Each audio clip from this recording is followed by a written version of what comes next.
The 10th day is over. And tomorrow morning by 7:30 or 8, we will come to the conclusion of this 10-day Dhamma seminar. So this evening, let us review what you practice during these 10 days, what you have practiced, so that any aspect of the technique, if it is not clear, it will become clear. If it is clear, it will become clearer. So let us review what you did. Of course, the technique is very deep. In 10 days, you have taken just a few steps on the path, and the path is very long path. We won't discuss the deeper aspects of the technique because according to the tradition, the theory and the practice should go together. As much as you practice, that much theory you must understand. As much theory you understand, that much you practice. So whatever you practice for 10 days, let us review what you did. Coming to the course, first thing that you did was that you took refuge in triple gem. Triple gem. That means gem in Buddha, gem in Dhamma, gem in Sangha. And gem means very valuable qualities. The quality of Buddha, not in the person of Buddha, quality of Buddha, quality of Dhamma, quality of Sangha. This tradition of taking refuge in triple gem has unfortunately turned into converting people from one organized religion to another organized religion. Buddha was not interested in this. Anybody who becomes really liberated, really enlightened, has nothing to do with these conversions. What will anybody get by converting people from one religion to another religion? Say if whole of this country or the whole of the world start calling themselves Buddhist and they don't practice Sila, Samadhi or Panya, what will they gain by this name? People don't call themselves Buddhist and they practice Sila, Samadhi and Panya. Their life will become better. They will live a happier life, more harmonious life, good for them, good for others. The life will be worth living. So Dhamma is to live a proper life. It has nothing to do with those organized religions. Quality of Buddha, quality of Dhamma, quality of Sangha. And out of all these three, Dhamma is of utmost importance. Therefore he kept on saying, you have to take refuge in Dhamma, Dhamma Saranam. You have to make an island of Dhamma for refuge. Dhamma Deepa. And what Dhamma? Not the Dhamma which is in the scriptures. No. Not the Dhamma that you hear from your teacher or you hear from Buddha, an enlightened person. Not that Dhamma. The Dhamma that you practice yourself, that is Dhamma for you. And this gives you all the protection, all the refuge. So he kept on saying, Atta Saranam, take refuge in yourself. Atta Deepa, make an island of yourself. Develop Dhamma within yourself, and this Dhamma which you have developed within yourself will be your real refuge, none else. He was not interested in establishing a sect, but unfortunately in his name, not one but many sects got established and the purity of Dhamma got lost. Dhamma remains pure only when it remains universal. The moment it becomes sectarian, it loses its essence. An enlightened person is not interested in sectarianism. universal law of nature. This is what he discovers, and this is what he explains to people, and this is what he advises people how to apply it in life. That is Dhamma. Not rites, rituals or ceremonies of this particular religion or that particular religion, a philosophical belief of this particular religion or that particular religion, nothing doing. This is law, universal law, law of nature, which is applicable to one and all. One may keep on calling oneself a Buddhist or a Christian or a Hindu or a Muslim or a Jew, makes no difference. The law of nature is law of nature. When you break the law of nature, you are punished, then and there. If you live in line with the law of nature, you are rewarded, then and there. You live a very happy life. And this applies to everyone. This is what a Buddha discovers. The law is there, Buddha or no Buddha. Even before Buddha, this law was there. Somebody breaks the law, somebody generates anger, hatred, ill will, animosity, passion, fear, ego, defiles the mind. Nature starts punishing then and there. This was there in before Buddha. This was there at the time of Buddha. This is there after Buddha. It will continue to be there. And that is why he said, Esa Dhammo Sanantano. This is Sanatan, that means eternal. This is always there, a Buddha or no Buddha. And one who comes out these defilements, nature starts rewarding. One starts living a liberated life, a happy life, harmonious life, good for oneself, good for others. This was so even before Buddha. This was so at the time of Buddha. This is so even after Buddha. Makes no difference. A Buddha discovers this law and applies it in his own life and becomes liberated. And then out of compassion starts distributing to others. It always remains universal. It has to remain universal. Otherwise, it will lose its efficacy. A Buddha is not interested in sect. Many a times you find him talking to people, he says, I am not interested in making you my disciple. I am not interested. I am not interested in breaking you from your old gurus. I am not interested in that. You have got certain aims of your life.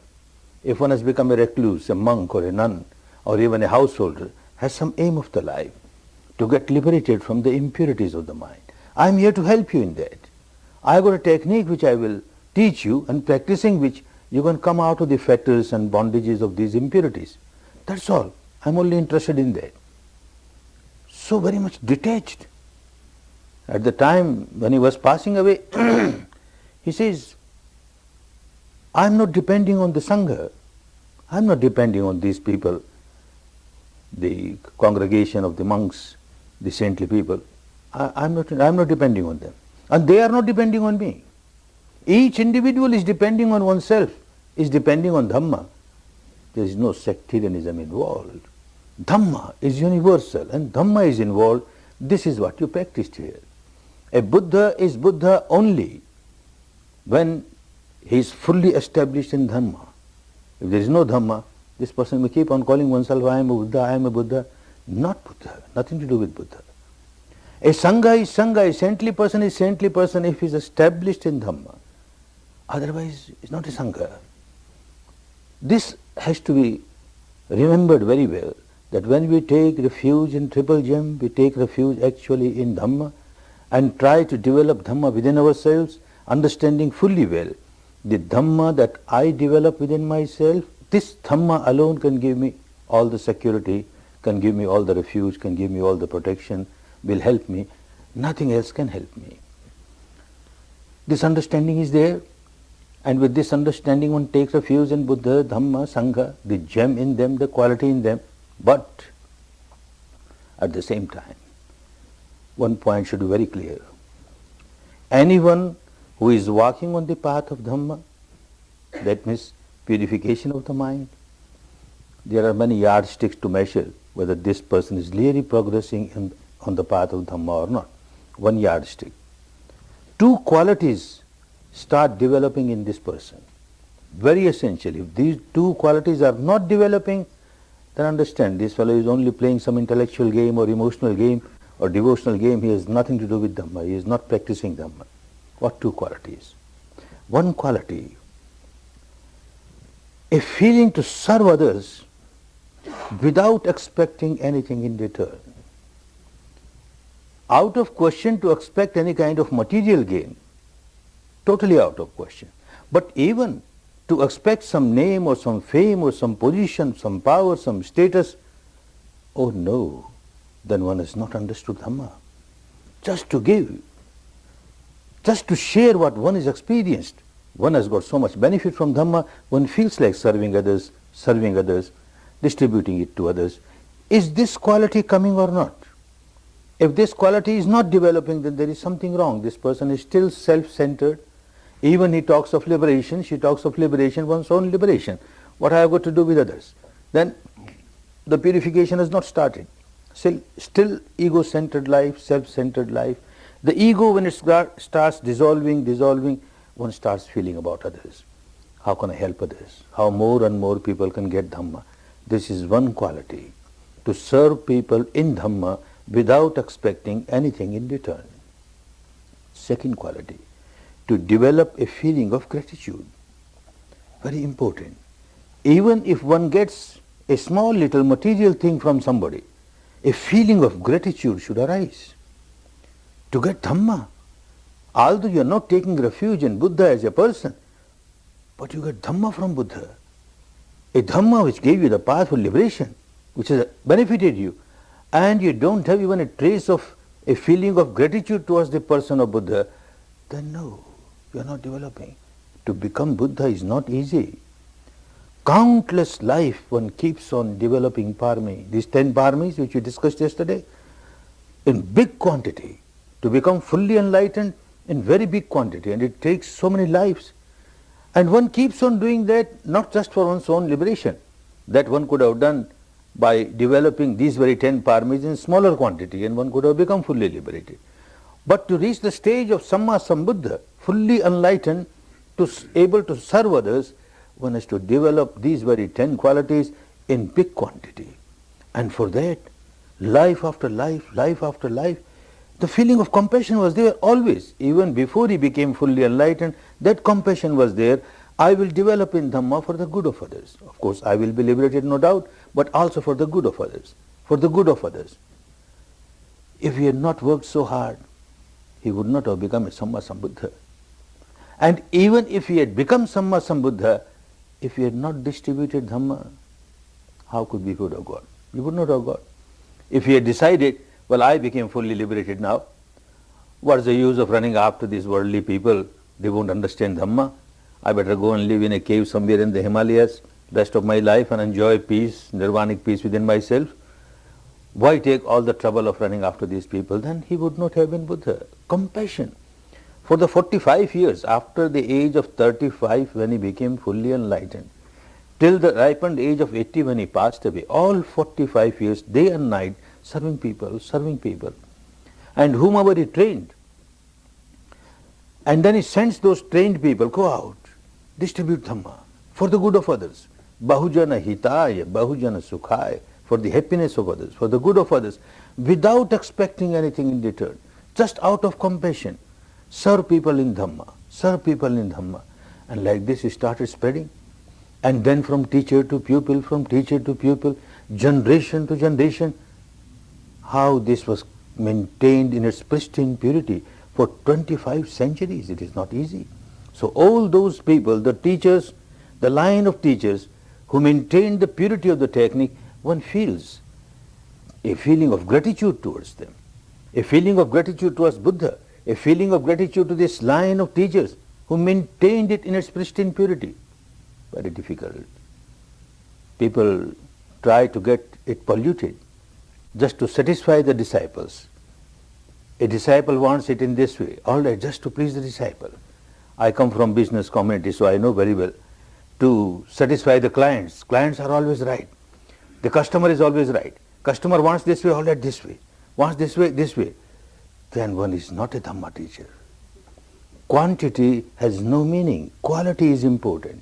Even few people practice, but they should practice in the proper way. Not just to please people, to help people. Bahujana hitaya, bahujana sukhaya. All this line of teachers, how they maintained it in its pristine purity, one feels very much grateful to them.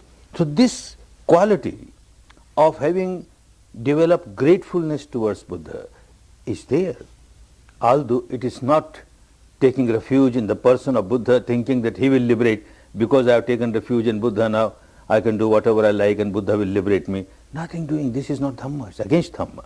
You have to liberate yourself. Buddha only can point out the path. He has pointed out. He has taught the technique. Technique is there. People have maintained it in its pristine purity. One has to work on it, develop in Dhamma and get liberated. But the feeling of gratitude is important.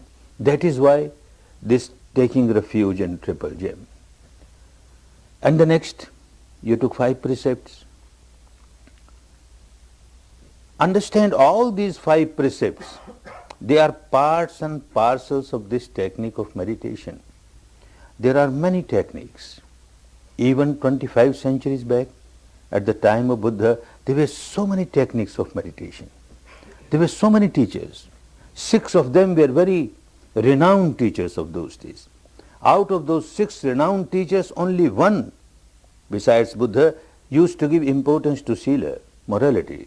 But all the rest, just to please their customers, you can do whatever you like. You are free. You are free to break Sila if you feel like breaking Sila. You want to have this sensual pleasure? Go ahead, go do that. You want this pleasure? Go ahead, do that. This kind of madness was there. And yet, each one of them announced that I am a Buddha, I am fully liberated, I am fully enlightened. How soon people forgot about them. In their lifetime, of course, they became very popular. For some time, they remained popular. People thought it is very easy, you can break your Shila and do whatever you like, and yet you can become liberated. Wonderful, this path is good. But ultimately, it's polluted Dhamma. It can't give you the real benefit of Dhamma.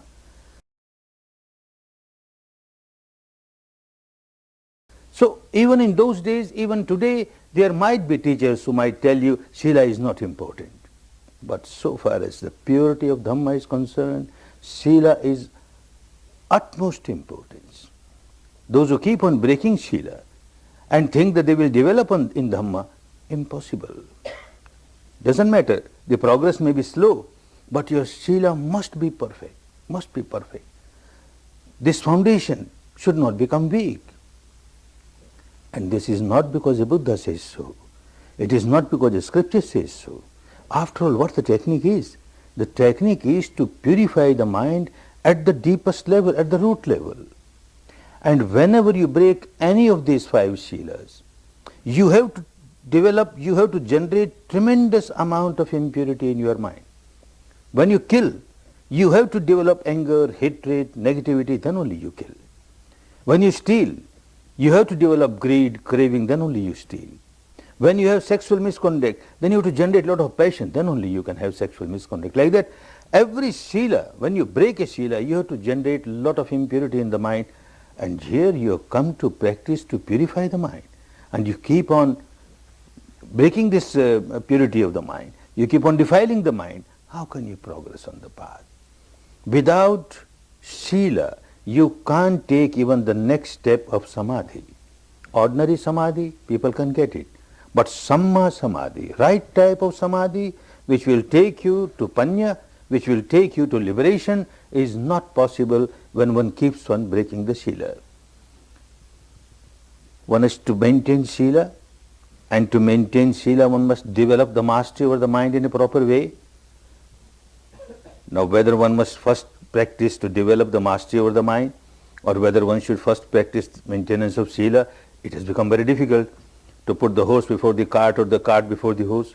Very difficult to find solution. Such courses started even at the time of Buddha. Come to a course like this.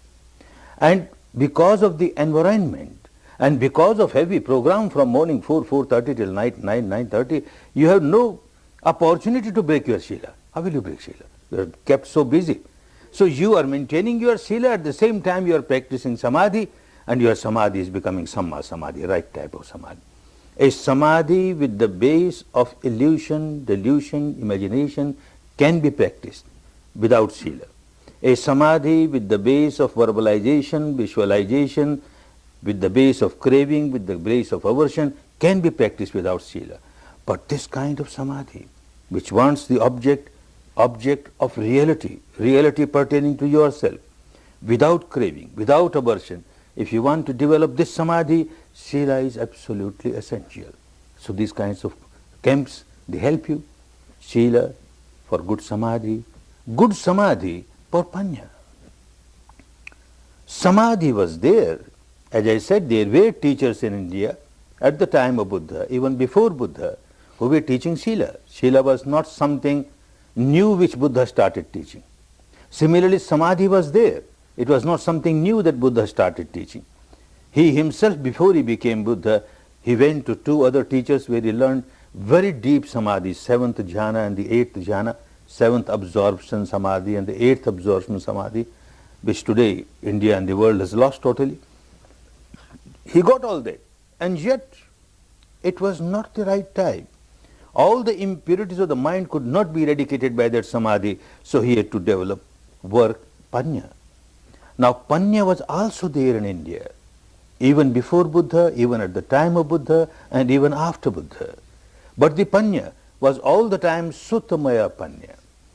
You read, you discuss, you talk, or Chintanmaya Panya, or you just intellectualize it, but Bhavanamaya Panya was missing. How to apply Panya in life, how to live the life of Panya, the living Panya, that was missing. This was the contribution of Buddha.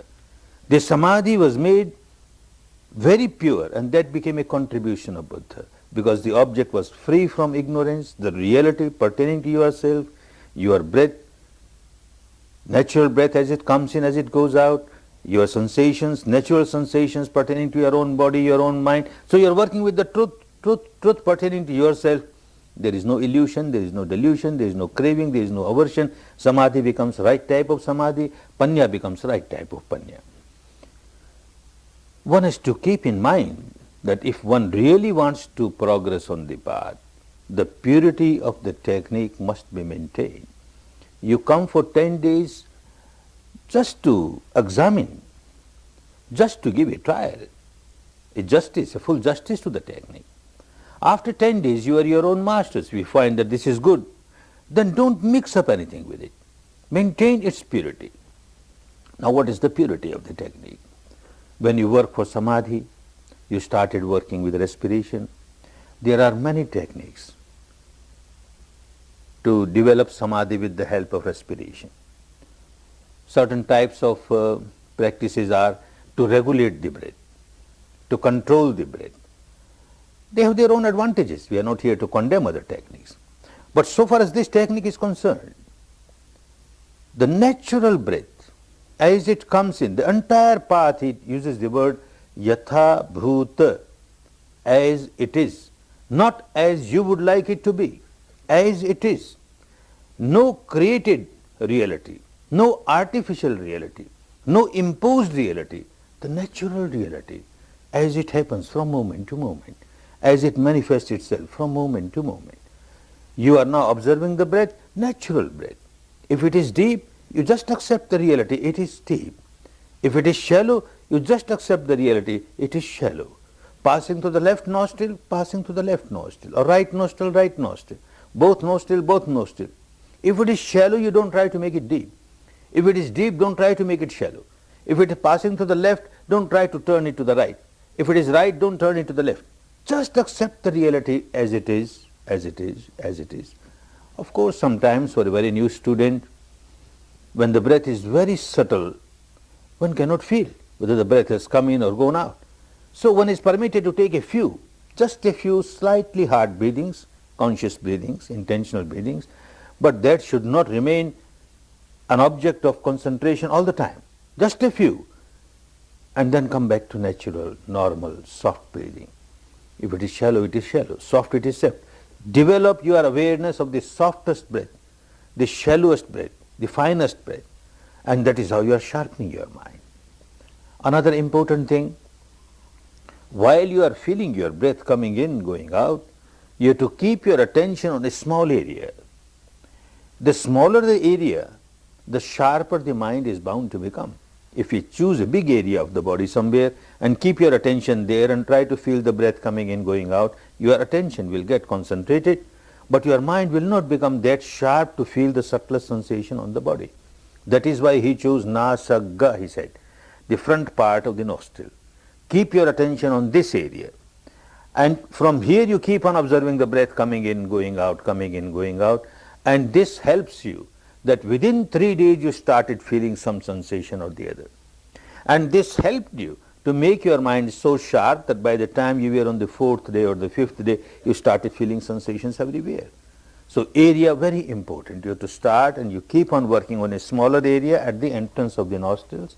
Natural breath, pure breath, bare breath, mere breath, nothing but breath. No verbalization.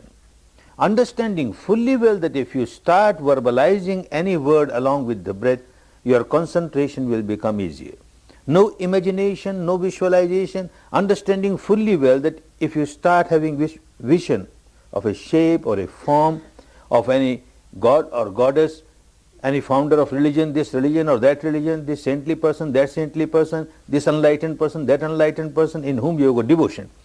If you keep on imagining his shape or form, mind will get concentrated, but you will miss Vipassana. In Vipassana, all visualizations are prohibited, verbalizations are prohibited, imaginations are prohibited. Natural truth that keeps on manifesting itself. That's all. One reason why we don't allow these words to be used, because most of the time the words are nothing but the name of this particular god or that particular god, founder of this religion or that religion, and then it remains limited to a particular sect. A god who is very much respected by a particular sect, his or her name will not be recited by somebody else belonging to other sect. And Dhamma has to be universal, because our melody is universal. When the mind becomes impure, defiled, and one starts experiencing misery because of that, that is not limited to a particular sect or a particular community or particular country or particular gender. It is universal. So the remedy has to be universal. No sectarian remedy can solve the problem.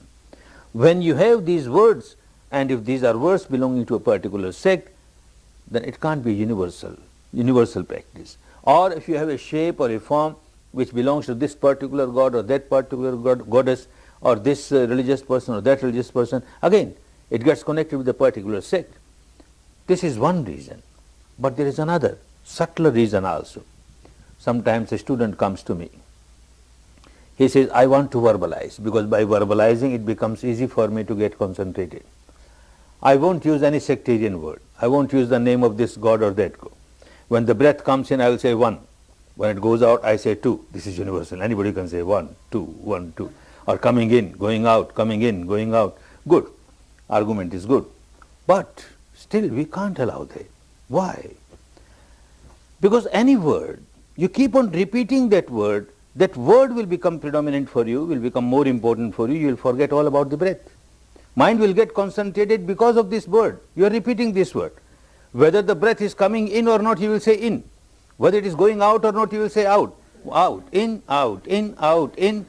You forget all about the breath. 1, 2, 1, 2, you forget all about the breath. Our purpose is not served. Our purpose is not just to concentrate the mind. Our purpose is to understand the reality pertaining to your own structure of mind and matter, how interaction is going on, and you have to reach the stage where you start feeling the sensations. You keep on repeating 1, 2, 1, 2, in, out, mind gets concentrated, but you can't feel the sensations, you can't understand what is happening within you, and you miss something very important. You miss Vipassana. Therefore, no verbalization. Another difficulty with verbalization is that every word that you repeat, and as you keep on repeating it again and again, every word has its own vibration. And then masters of mantra, they found out that certain words have very strong vibrations, like you strike a gong, and very strong vibration comes. Words like Om, Aing, Ring, Kling, Bija mantras, they said. These words, if you keep on repeating, they generate very strong vibration in you. You get concentrated very easily. Your entire being gets engulfed in that particular vibration. But understand, this is a created vibration. This is an artificial vibration. You are missing the natural vibration. And Vipassana wants you to experience the natural vibration. These created vibrations are good to the extent that they won't allow any bad vibrations. They work like a shield for you. But they are very harmful also, because they become a big barrier. They won't allow you to feel your own vibrations at the depth of your mind. What happens when you generate anger? What happens when you generate passion? When you generate fear? When you generate ego? That is much more important for you, because you have to come out of that impurity.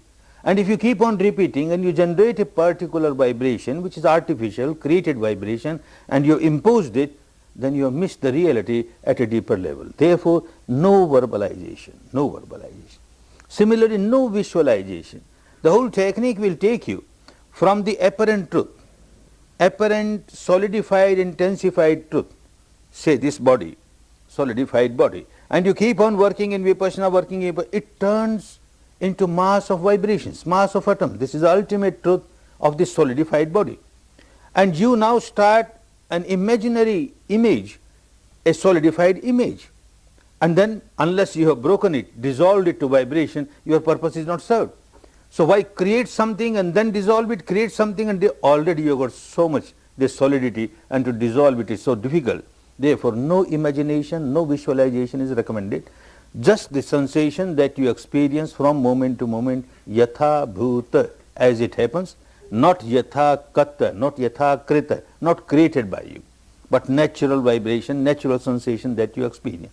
This takes you to panya. Then the whole body you start experiencing, and you are to observe the sensation, understand its nature, the nature of arising, passing, passing. If you don't understand this nature of every vibration arising and passing, then there is every danger that the sensation will result either in craving or in aversion. And this keeps on happening throughout the life, life after life. Sensations are always there. And the depth of your mind, the so-called unconscious mind, keeps on feeling these sensations all the time. It is either pleasant or unpleasant. When it is pleasant, this part of the mind keeps on reacting with craving. When it is unpleasant, this part of the mind keeps on reacting with aversion. This part of the mind, which is the root of the mind, has become a prisoner of its own habit pattern. All the time, day and night, either craving or hating, and that keeps on coming on the surface also. The mind at the surface also is influenced by the root. And you try to rectify your mind at the surface level.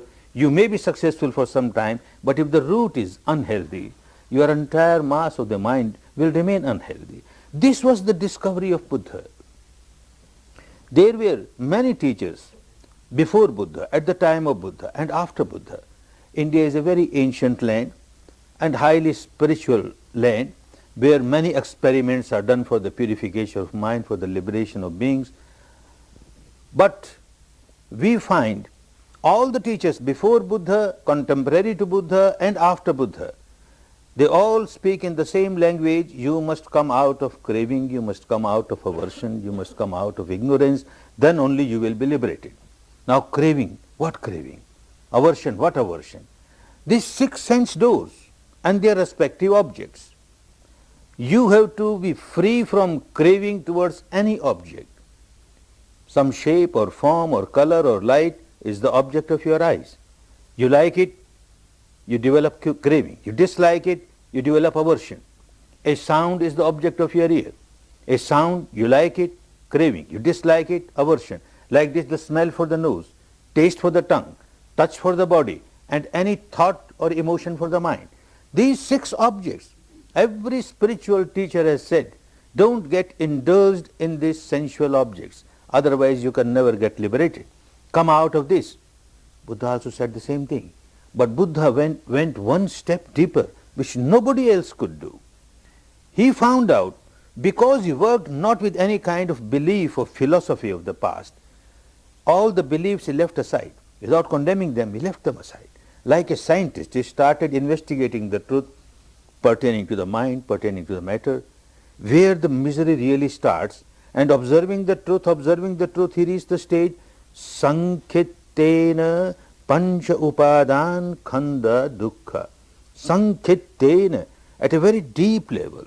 And in short, he could find out these 5 khandas, 5 aggregates, the aggregate of matter, the entire physical structure, mass of kalapas, arising, passing, and 4 aggregates of mind, the cognizing part, the recognizing part, the feeling part, the reacting part. All these 5 joined together, they give a ignorant feeling, I am this physical structure. I am cognizing, this is my cognition. I am recognizing, this is my recognition. I am feeling, this is my feeling. I am reacting, this is my reaction. This I, mine, this is upadana. Tremendous amount of attachment to these 5 aggregates. And because of this tremendous amount of attachment, these 5 aggregates keep on arising, multiplying. The sankharas keep on multiplying. Your misery keeps on multiplying. He could understand that at the experiential level. This is where the trouble starts. So he examined the entire structure of mind and matter at that level, where all these 5 he could see separately how they are working. And Vipassana takes you to that stage. If you start playing games with any kind of special sensation, this or that, then you will forget dividing it, dissecting it, understanding its nature, how the mind and matter get interaction, how they are influencing one another, how they get influenced by one another. All that will become unimportant for you. And you will be just elated when you get a pleasant sensation, and you will get very much depressed when you have unpleasant sensation. He took us to Vedana, to the sensation, not to play the games of sensation. The aim was to come out of these sensual objects and not to generate craving and aversion, which was the teaching of all the spiritual leaders. But they were working only at that level, at the surface level, at the apparent level. Don't get indulged in this sensual object or that sensual object. Buddha went deeper. He says our craving and our aversion does not arise to these external objects. The external object and your craving and your aversion, there is something missing in between, and that missing link is the sensation on the body. Any object, when it comes in contact, phassa pachaya vedana, it comes in contact and there is a sensation. And one part of the mind gives evaluation, very good, very bad, it becomes pleasant, it becomes unpleasant. Then only vedana pachaya tanha, then only the craving or aversion starts, not before that. And if this particular link is missing, then you keep on working at the surface level. It is good you come out of craving and aversion at the surface level of your mind. The intellect part of your mind becomes purified, nothing wrong. But then you miss the depth of your mind. He took people to go to the depth of the mind and work with the sensation. That is why those who want to practice Vipassana as Buddha taught us, those who want to practice in the same way as Vipassana wants us to practice, they cannot forget the Vedana, the sensation on the body. If you forget sensation on the body and you are aware of everything else outside, it is good. It is good just to keep your mind concentrated, to keep the purity of your mind at the surface level, but you will miss the root level of your mind.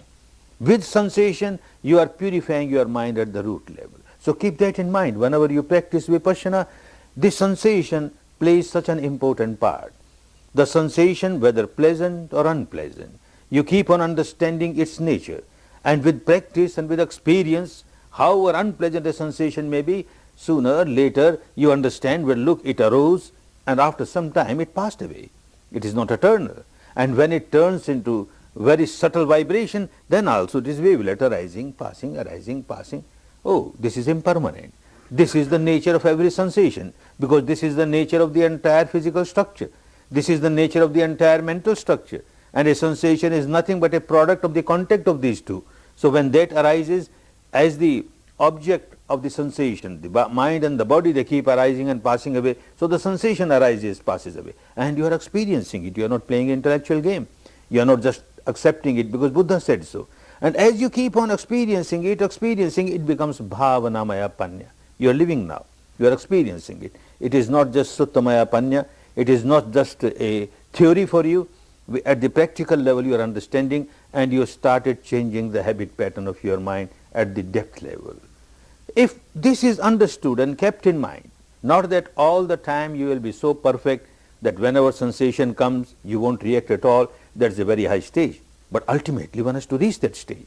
The aim should be very clear. Any sensation, I will not react with craving or with aversion. Even if I have reacted, I will come to senses as quickly as possible. Very pleasant sensation came and you started reacting, wonderful, this is very good, I got a flow, now I got a flow. Immediately, you must come to senses, oh, after all, this is impermanent. What craving about it? And suddenly it changes into very unpleasant sensation and you react with aversion. How quickly you come back to the wisdom, oh no, this also is impermanent, no aversion, no aversion. Like this you learn yourself to get established in this anicca, the wisdom of anicca, and you are progressing, you are progressing. These are the basic fundamental principles of Vipassana. If you don't miss them, certainly the results, the whole technique is result oriented. Not that you will get benefit after death. After death certainly benefits will come, there is no doubt, because there is a flow coming from the past and moving towards the future, taking us to the final goal where the flow stops. But meanwhile, when the flow is there, benefits continue to be benefits provided you practice in a proper way. This benefit must come here and now in this very life. If it is not coming, there is something wrong. If there is no change for better in your life, then there is something wrong. Something wrong means you are not practicing properly. The technique is helpful. It has been helpful last 25 centuries to so many people. It is helping now. So there is no doubt about the technique. But the way in which one is practicing something may be wrong. So contact your teacher, your assistant teacher, your guide, and try to understand what is wrong, why I am not getting any benefit from it, why my anger has not diminished, my passion has not diminished, my ego has not diminished, my impurities are not diminishing, and there is something wrong somewhere. Keep on examining yourself. Don't expect magic or miracle that having one 10-day course, now you are free from craving, free from aversion. It doesn't happen. If it happens, I congratulate, very good. But it takes time. It's a long path, quite a long path. If you understand how you have to walk on the path, and if you are walking on the right direction, in the right way, the results, good results are bound to come, bound to come. I feel myself very fortunate that I came in contact with Dhamma, this path. Very fortunate that I was born in Burma, the land of Dhamma. India lost this technique. After Buddha, for about 5 centuries, this technique helped the people of India so much. But then slowly, some vested interest, because of some ignorance, people started polluting the technique. Try to mix this, try to mix that. And when you start mixing up the technique, you make it polluted, then it loses its efficacy. You don't get the result which you should get. And when people don't get the result, they stop practicing. So like that, India lost this technique. It went to different countries and there also it got lost. But one neighboring country, Burma, fortunately maintained the technique in its pristine purity, although with few people. Not that every generation, all the masses of the population were practicing it. No. From teacher to pupil, they took it their responsibility that we got it from India, we got it from Buddha, and we have to maintain in its pristine purity, because after 2,500 years again it has to spread. This was the belief going on there. So they kept it in its pristine purity for their benefit and for the future generations. I feel myself very fortunate that I was born there and came in contact with this technique. 300 years after Buddha, during the time of Buddha and during 300 years after Buddha, this technique spread in northern parts of India. Then after 300 years, there came an emperor, a king, an emperor by the name of Ashoka, and a very cruel person, very ambitious person, wanted more and more of his empire, to spread his empire. He don't mind killing people, maiming people, harming people, just out of this greed to have bigger empire. And he was feeling very proud to call himself Chanda Ashoka, Ashoka the cruel. He was very happy to say that. People getting frightened by his name. How this person, because of some good paramis of the past, he came in contact with Dhamma and he got totally changed. By practicing Dhamma, he realized harming people and getting more and more wealth and more power, how is that going to help me? I am harming myself, I am harming so many people. He became totally changed. And then people started calling him Dhamma Ashoka, one who was Chanda Ashoka, Ashoka the cruel. now become Dhamma Asoka, Asoka the master of Dhamma, who was now developed in Dhamma, full of love, full of compassion. He started serving people, because once one tastes Dhamma, one cannot resist. One feels like giving it to others, more and more people. All this population, the people, my subject, they are like my own children. As I want my children to develop in Dhamma and come out of their misery, I like the entire population of my country to take Dhamma and come out of their misery. He started spreading with all the love, with all the compassion, giving a good example as to how he has changed. Others should also change. And not only northern India, nearly whole of India started practicing. He trained teachers, large number of teachers, who went around every part of India and started teaching it. And then he thought, why only India? Misery is there around the world everywhere, so why not to the other countries? And he sent to different countries, from in the west up to Europe and the whole of Asia. He sent his, he called Dhamma Duta, ambassadors of Dhamma, to teach Dhamma, to teach Vipassana. Fortunately, two of them, who were Arhants fully liberated, they were sent to Burma by the name of Sona and Uttara. And these people took the words of Buddha and the technique, both.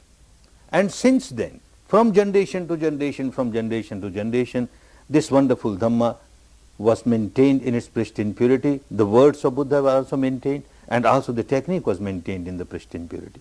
It went to different other countries also, like Lanka, Sri Lanka, Cambodia, Laos, Thailand, etc.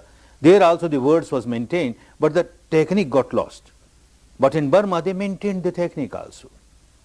I am very fortunate that I was born in this land, land of Dhamma, where Dhamma is still there. And again, I feel myself very fortunate that I was born in a business family. Fortunate because if I had been not born in a business family, in a rich family, and if I had not earned a lot of money, then perhaps some part of the mind would have been thinking, these rich people, they live a happy life, and I am missing it. These rich people. Now because I have passed through that game, and I know how miserable these people are. How miserable. This rat race of only making money, nothing but money makes them so miserable. I passed through that misery. I am fortunate that I passed through that misery. At a very young age, started this rat race of earning money, and earned a lot of money from the Burmese standard. I was quite a rich man, quite successful in business and industry. And when somebody earns money, he gets a special position in the society. They make him treasurer or president or secretary of this religious organization, that social welfare organization, about a score of different organizations, president, secretary, director, trustee. Another madness. It goes to the head. The ego gets inflated. Look, I am such an important person. And all that in a very young age, mid-20s or so. And that made so madness. And this created so much tension inside. Again, I feel very fortunate that I passed through all that difficulties. I developed a kind of very severe headache, migraine headache, a special kind of migraine headache, and there was no treatment. The best doctors in Burma, they tried to treat me, different kind of medicines, nothing could help. They started giving me morphine injection. Every fortnight there will be a very severe attack, and they have no treatment, they give morphine injection. It went on for about 4 or 5 years. Then these very doctors, good doctors, they started saying me that slowly you will become morphia addict. Now you take morphia for the sake of migraine, and later on you will have to take morphia for the sake of morphia. Every day you will have to take morphia. What kind of life will be if one has to take morphia every day? So they said, you keep running to foreign countries for your business, forget business. One trip you go only to come out of morphia. We know no doctors have got treatment for this migraine, special kind of migraine that you are suffering, but certainly they will have some other painkiller. So why not try? Accepting their advice, I went out, stayed a long time in Switzerland, in Germany, in England, in America, and in Japan, where I had my own office, so still longer time, and the best doctors everywhere. Spent so much of money, so much of time. Again I find myself very fortunate. No doctor could treat me. The best doctors of the world, they could not treat me. They could not take me out of morphia even. Migraine is far away. Very fortunate. I came back, very disappointed. but ultimately it proved very fortunate. A friend of mine, who later on became Justice of the Supreme Court of Burma, very close friend, he said, Goenka, you have tried everywhere, why not try 10 days? 10 days with this teacher of Vipassana. Your disease looks like psychosomatic disease, and here is a technique given by Buddha which will purify your mind, and once the mind gets purified, this psychosomatic disease goes away. Why don't try? I said, wonderful, if this can help.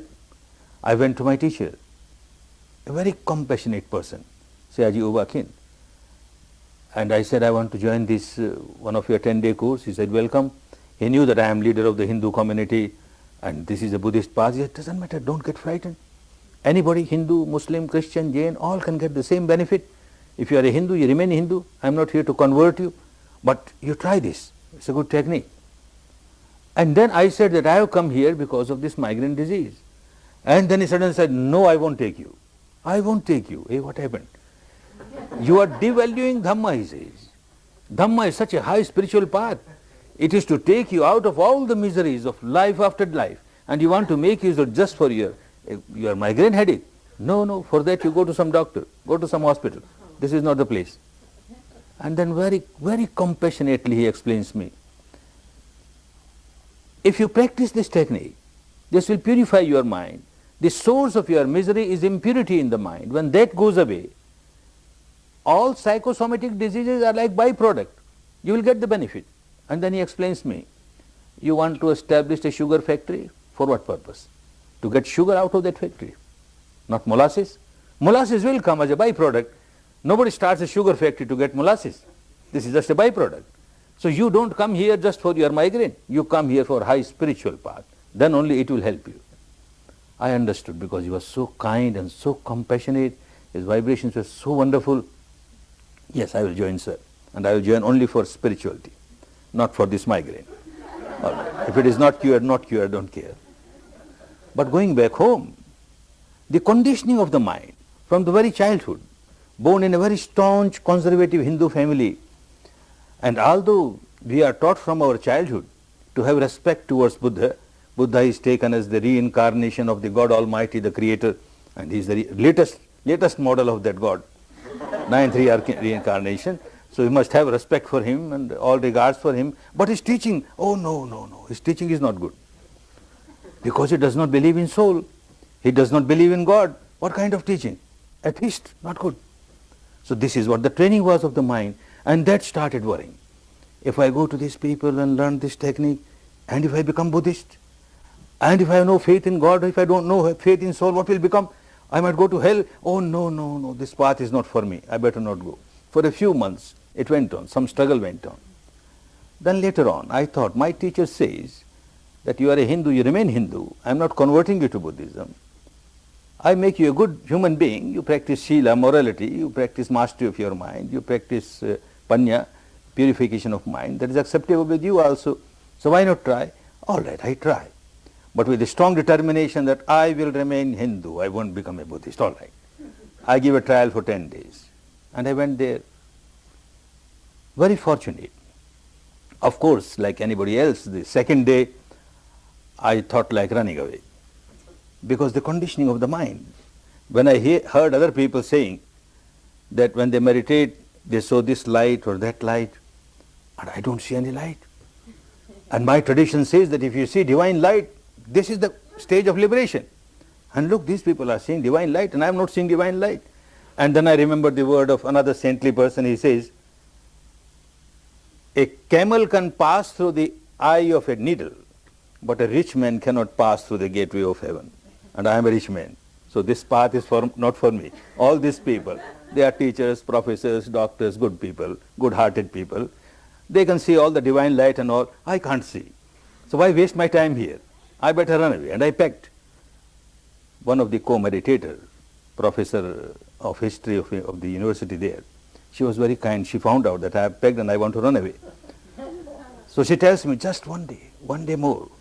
The first day you started getting so much sensation, people get only on the third day. You get so much and the teacher is so pleased with your performance. Why you want to run away? And light is unimportant. Don't give importance even if you feel light. Just one day, I feel so grateful to her. She kept me. Otherwise, I would have missed this wonderful path forever. I stayed there. And that evening when I entered my small little cell to meditate, as I sat down, a light came. This light, that light. Because the mind was not craving now. I am with my sensation. And suddenly a sound came. And with us a divine sound. Oh, this is divine sound. This is divine smell. This is divine light. I said, no, my teacher says, don't give any importance. Only sensation. Only sensation. Very fortunate. I passed through all that. On the 5th day or 6th day, I was so fascinated by the whole teaching. Because as a leader of the Hindu community, I used to give lectures on Gita, I used to give lectures on Upanishad, on Vedanta, and everywhere the same teaching is there. Come out of craving, come out of aversion, come out of anger, come out of this, come out of that. But how to come out? There is no technique. Mere sermons, sermons, sermons. And here I find this is applied Gita, this is applied Vedanta. Here you get the practice. Wonderful technique which helps me to come out of my craving.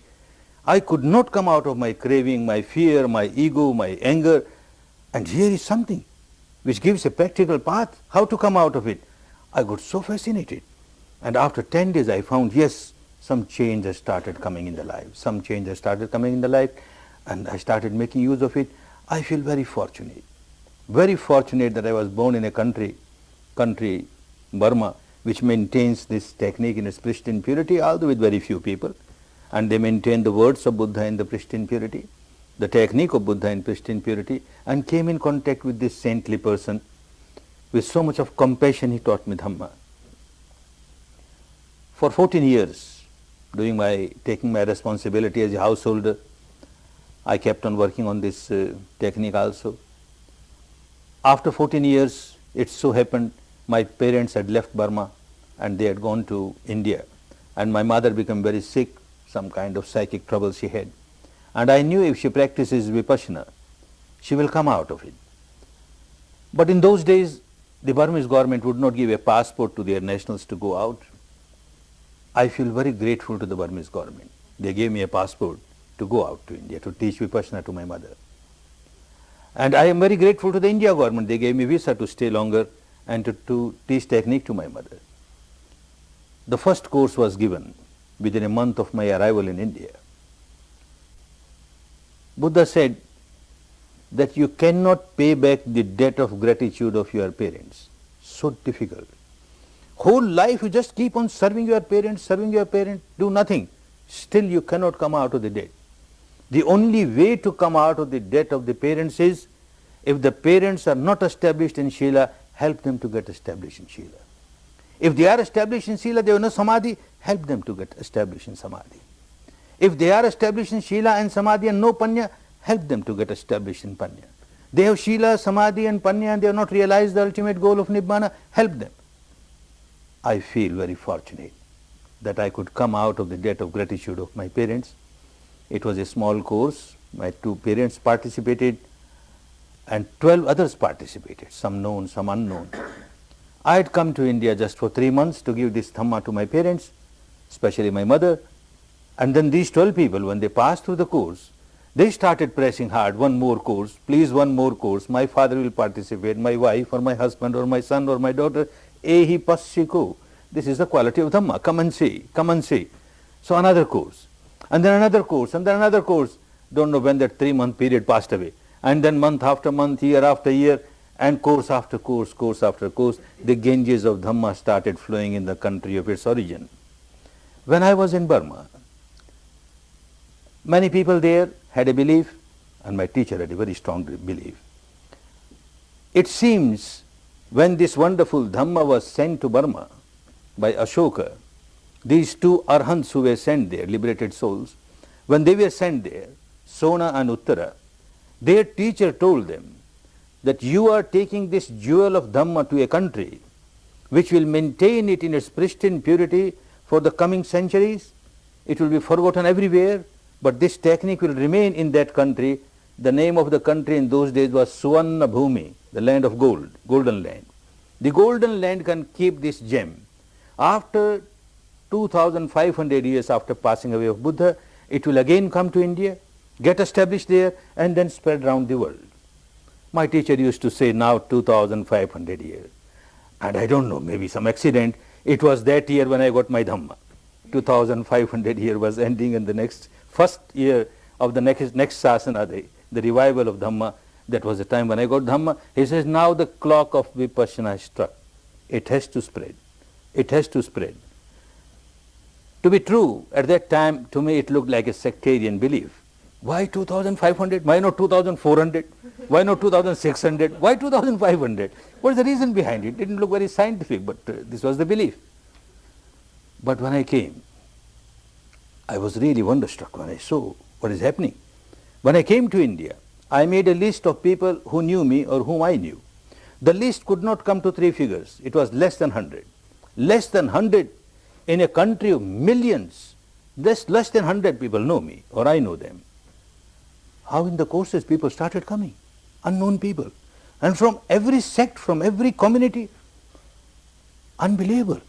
And not only ordinary people, householders, heads of the community, heads of the sect, the monks, Buddhist monks, the Hindu sannyasis, the Jain monks and nuns, thousands, hundreds, thousands, the Christian monks, priests, nuns, hundreds, thousands in all total. How they are coming? How they are coming? A large number of people from different walks of life. How they are coming? What miracle? I don't know them, they don't know me. How people get attracted to Dhamma? And then slowly it became clearer and clearer. People come to the courses.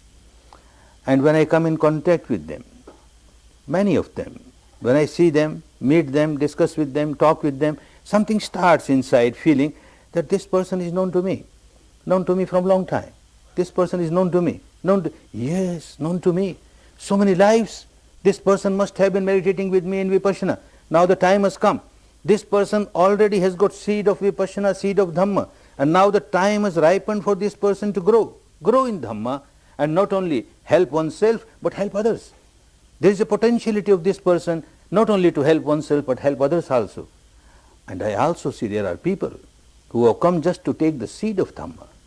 They have done some very good karma of the past, some very wholesome deed they have done. And the ripening of that deed has helped them to get a seed of Dhamma. So whether you belong to the category where you got the seed of Dhamma, or whether you belong to the category where you already had a seed of Dhamma and now you have come to develop in Dhamma, the wonderful jewel that you have got, make use of it properly. Don't just throw it away. I have seen one big defect in some students, and I keep on warning them. Many a time people come just to give a trial. Nothing wrong. Something new, one should first give a trial. But you keep on giving trial, only trial, and you never become serious to work.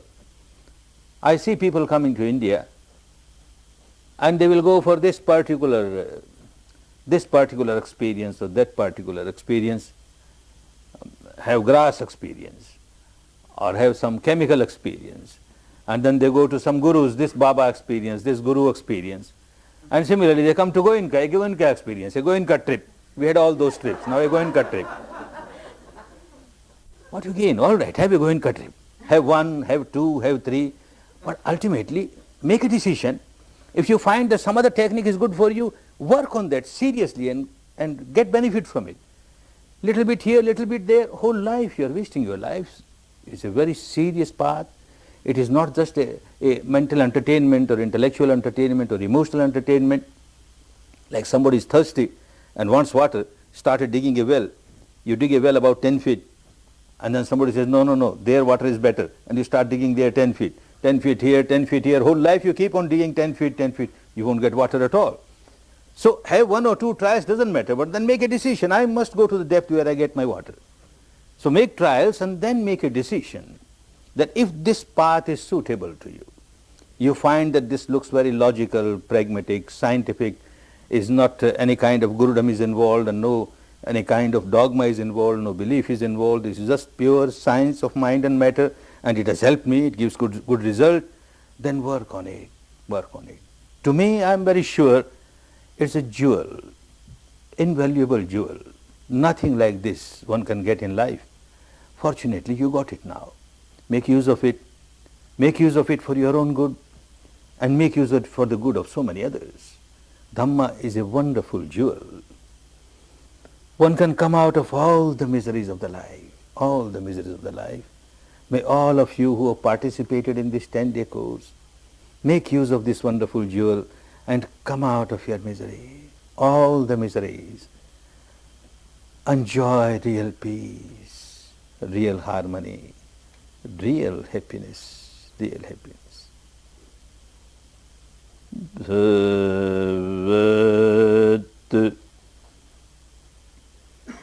Sav Ma